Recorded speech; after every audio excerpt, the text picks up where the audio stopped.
Nah, ikhwan, ana ingin bicara dulu tentang konsep bid'ah ya. Ini ana ambil dari kitabnya Al-Wala wal Bara, tulisan Syekh Saleh Fauzan. Sok pilari.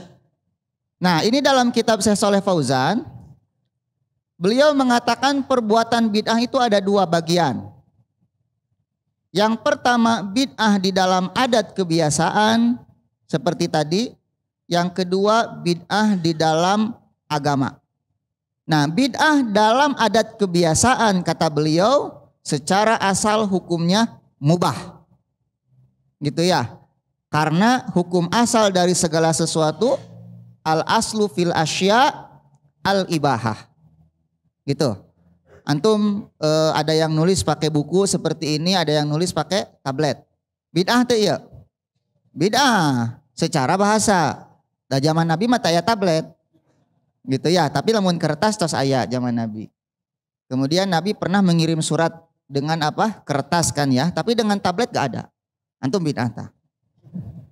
Dolalah. Entu kita entu. Heureuy tambah heureuy. Gitu ya. Kenapa? Karena ini teknologi ini. Gitu, ini teknologi. Jadi hukum asalnya mubah.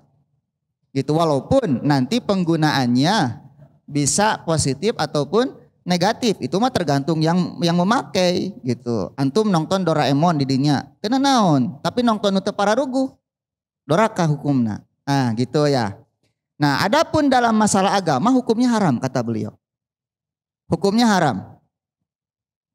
Kenapa? Karena urusan agama itu sifatnya tauqifi. Apa tauqifi itu? Tidak bisa dirubah, hanya bersumber pada Al-Quran dan Sunnah. Itu secara asal. Itu tauqifi. Nah, inilah kemudian yang disebut di dalam hadis Nabi itu man ahdasa fi amrina hadza ma laisa minhu fahuwa raddun. Barang siapa yang mengada-ngada dalam urusan kami di sini maksudnya apa? Coba, antum ada tahu enggak urusan kami itu maksudnya apa? Agama Islam, syariat. Gitu ya. Jadi barang siapa yang mengada-ngada dalam agama kami ini, syariat kami, ma laisa minhu, padahal dia bukan bagian dari agama tersebut, fahuwa raddun, maka dia tertolak. Nah, dari situlah kemudian para ulama mentarjih bahwa bid'ah yang sesat itu adalah yang berkaitan dengan urusan-urusan apa? Syariat. Gitu. Jadi jangan salah lagi ya. Jangan salah lagi gitu. Kalau antum mendapati orang membagi bid'ah kepada hasanah dan sayyi'ah, dolalah dan hasanah itu, nah, karena landasannya mereka memasukkan urusan adat kepada urusan masalah bid'ah. Sehingga ada sebagian ulama yang membagi bid'ah kepada 5 sesuai dengan hukum-hukum syariat. Ada yang haram, bid'ah makruh, bid'ah yang wajib, bid'ah sunnah, dan bid'ah yang mubah. Di antara yang membagi itu Imam An-Nawawi. Di dalam Sahih Muslimnya itu.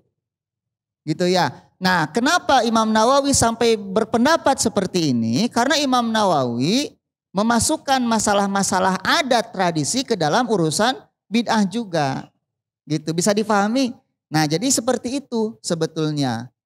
Makanya kalau antum melihat para ulama ketika memberikan contoh misalnya tentang bid'ah hasanah itu, mereka akan memberikan contoh-contoh yang sifatnya biasanya duniawi. Atau misalnya ilmu-ilmu syar'i yang secara tidak ada pada Nabi, di zaman Nabi kemudian ada di zaman kita. Contoh ilmu nahu. Ya, usul fikih. Ada nggak di zaman Nabi? Nggak ada. Kemudian ilmu usul tafsir ada nggak? Nggak ada. Nah, ini disebut bid'ah hasanah. Sebetulnya kalau kita melihat secara mendalam sebetulnya tidak bid'ah. Kenapa? Kata Imam Syatibi, karena asalnya sebetulnya ilmu-ilmu itu sudah ada di zaman Nabi Shallallahu Alaihi Wasallam, tetapi belum terbukukan seperti zaman sekarang gitu ya. Nah, jadi kalau antum melihat ada bid'ah hasanah, para ulama sering membawanya ke sana.